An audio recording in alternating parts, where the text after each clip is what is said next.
Welcome to Ask the Edmonds Cop. I'm Teresa Whipple, and hello, Sergeant Shane Hawley. Hello. Public records requests. Yes. They've changed.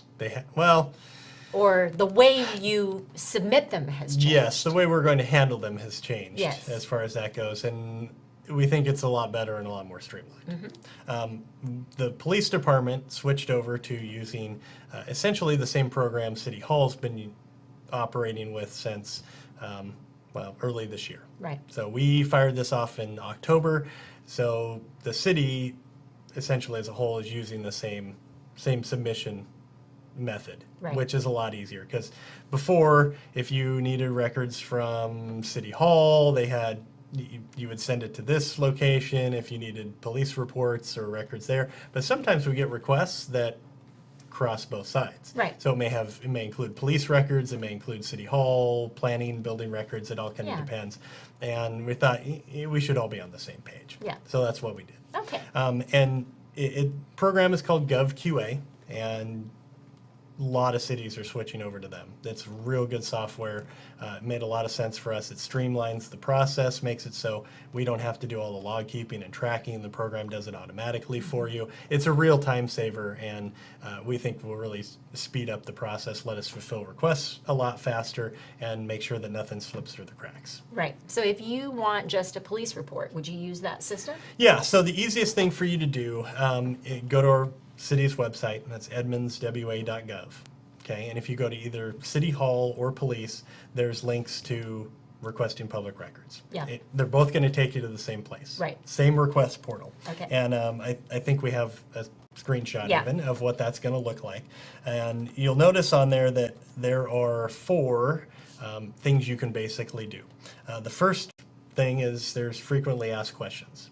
And we put all those in and answered all of those questions based on things we hear a lot. You know, people call in, what about this? A perfect example is our policy manual.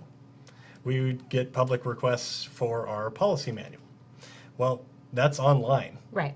We You don't need to update it. request that You don't- separately. No, you don't need to request it. It's Yeah. a waste of your time. Yeah. It's a waste of our time. It's publicly available. Yeah. So that's on there. Where do I find the policy manual? And we have a link. Takes you right to it. City Hall also gets those for certain things, council minutes, all that sort of stuff that they just post regularly on the website. So Yeah. there's links for a lot of the common requested things that people think they need to turn in a request for, but you don't.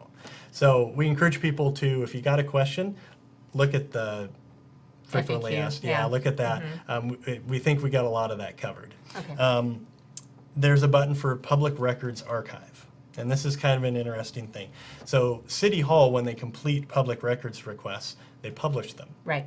So if you click on the archive, you will find a list. It includes what the request was for, who requested it, and the actual completed request, all the documents.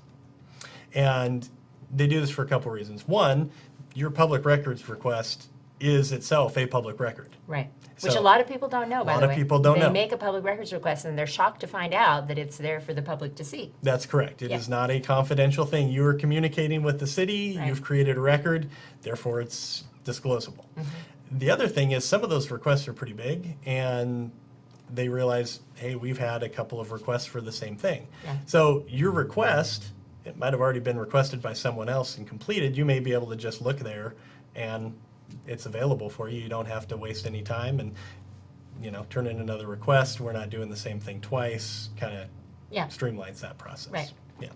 Yeah. The other thing is there's another button that you can click on, and that is My Request Center. That's one of the 2 buttons. And that lets you track your requests. So if you complete a request this way, you turn it into us, you can track the progress. The Okay. program does that. So you'll know exactly where it is, and when it gets fulfilled, you can go there and you can retrieve all your requests. It's pretty slick.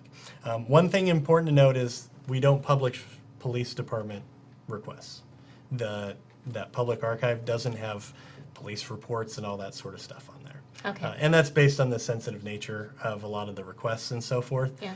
You can get them and request them, but they're not necessarily for everybody to see. And there's a lot of different redactions that have to be done depending on who requests those. Yeah. So we can't just throw it out there for everybody to get. Sure. Okay. Okay. The last button says Submit a Request. And that takes us to another screenshot that we have, and you'll see something that looks kind of like this, and there's 2 buttons on it. And it's police records and city hall records. Decide which sort of documents you need. You know, if it's police related, then you click the police button, and city hall records, planning, council meeting, all that sort of stuff. That's on the city hall side. It all goes into the same program basically, but depending on which button it does, it automatically sorts it for us and sends it to whoever needs to be assigned. Okay. So it's really streamlined the process for us. And the goal is that we can turn them out a lot quicker and get you your records back faster. Yeah.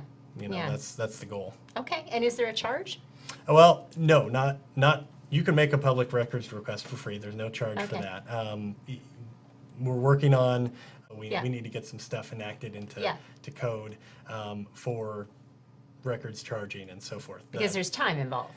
There is, and there's certain, we can charge for certain documents and releasing of photos and all that sort Yeah. of stuff, but that's going to be changing. Okay. And some of that is because of recent state law changes. Right. I remember reading Yeah. about that. Yeah, so you should be seeing that at an upcoming city council meeting. Okay. So that should be coming through as far as a code change for that.